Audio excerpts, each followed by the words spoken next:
është të gjithë sociologët, psikologët dhe filozofët e kohës së sotshme postmoderne janë të shqetësuar për problemin e komportimit të sjelljes së adoleshentëve me veten, me familjen dhe me shoqërinë. Është një problem i madh universal, global. Dhe në këtë pikpamje, her pas here, ku diun ka sociolog dhe filozof, sikurse është Edgar Morin apo Zygmunt Bauman, që janë filozofë shumë të mëdhenj të kohës sotshme, të cilët e konsiderojnë këtë brezin e adoleshentëve e konsiderojnë si halka me dobët në zinxhirin e shoqërisë. Pra do të thotë që problemi më i madh që ka sot shoqëritë që kanë përfshirë shoqërinë shqiptare janë të rinjtë dhe adoleshentët. Madje një pjesë e tyre, sikurse e dini, pjesa më e madhe e akteve kriminale, e veprimeve brutale, e bullizmit janë të lidhura me këtë moshë.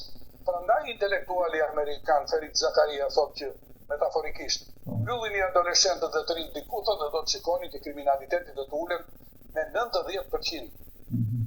Nuk ka rëndësi statistika, por kjo tregon që pjesa më e madhe e problemeve janë të lidhura me adoleshentët. Shikoni, adoleshentët duhet kuptuar mirë. Adoleshentët këta janë. Adoleshentët kanë dy probleme dhe dy kontradikta eksistenciale, ontologjike të brendshme dhe të jashtme. Problemi është që kontradiktat e brendshme të adoleshentëve lidhen me moshën e tyre, me formimin e tyre. Në raportet kontradiktore midis formimit fizik, pjekurisë seksuale dhe pjekurisë mendore.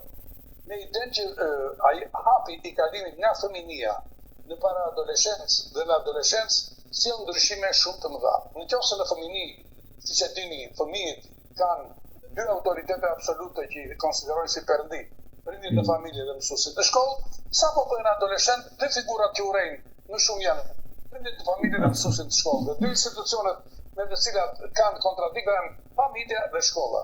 Ky është një proces i duhet kuptuar. Është i lidhur ontologjikisht me formimin e tyre, me moshën e tyre dhe kjo duhet kuptuar mirë.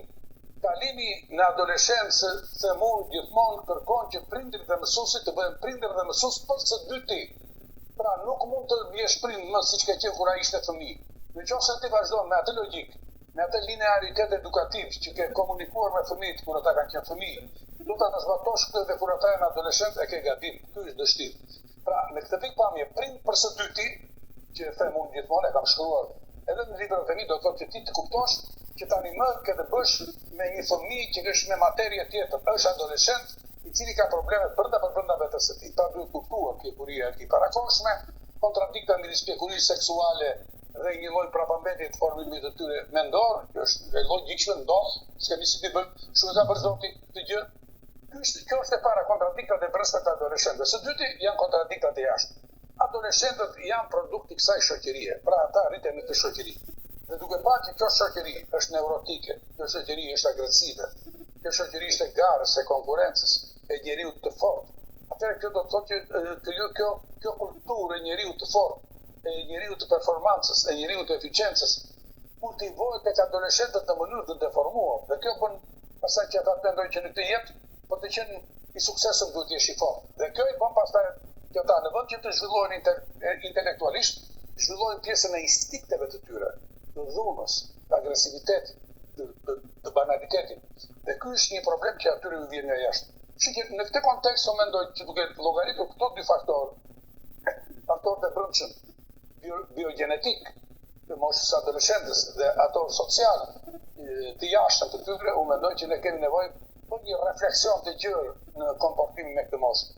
Shumë nga problemet që ka shkolla për shembull, po të vini mësues ta ankohen e pastaj thonë këta adoleshentët e sotshëm janë kështu bëjnë, ore, këta adoleshentët këta janë adoleshentët. Ata i duhet ndryshojnë jemi ne. Ne prindrit në familje dhe mësuesit në shkollë, nëse duam të kemi sukses në procesin e edukimit tyre. Ndryshe, dështimi ynë është i sigurt dhe rruga e gabuar adoleshentëve është po gjithashtu e sigurt.